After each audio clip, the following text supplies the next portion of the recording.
সিরিয়ায় সরকার পতনের ফলে তেহরানের নেতৃত্বাধীন প্রতিরোধ অক্ষ নিশ্চিহ্ন হয়ে গেছে বলে যারা মনে করছেন তারা ভুল করছেন বলে মন্তব্য করেছেন ইরানের সর্বোচ্চ ধর্মীয় নেতা আয়াতুল্লাহ আলী খামেনি।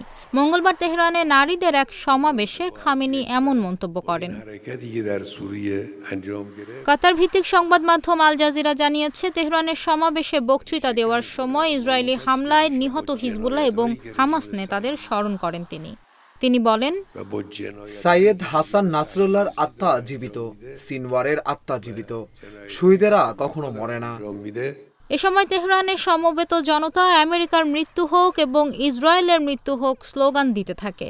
খামেনি তখন বলেন, তাদের দেহ চলে গেছে কিন্তু তাদের বিশ্বাস ও আদর্শ রয়ে গেছে, তাদের এই আদর্শ অব্যাহত থাকবে।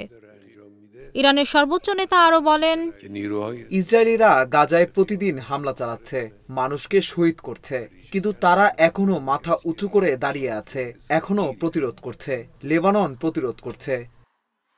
খামেনি বলেন, ইহুদি শাসকরা মনে করছে তারা সিরিয়ার মাধ্যমে হিজবুল্লাহকে ঘিরে ফেলবে এবং নিশ্চিহ্ন করবে, কিন্তু তাদের সে স্বপ্ন পূরণ হবে না। হিজবুল্লাহ নয়, ইসরায়েলি নিশ্চিহ্ন হয়ে যাবে।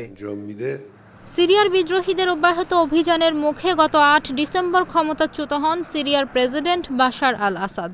এরপর তিনি দামেস্ক থেকে পালিয়ে রাশিয়ায় আশ্রয় নেন। এর মাধ্যমে সিরিয়ায় চলা দীর্ঘ ১৩ বছরের গৃহযুদ্ধের অবসান হয় এবং বাশার আল আসাদের ২৪ বছরের স্বৈরশাসনের পতন হয়।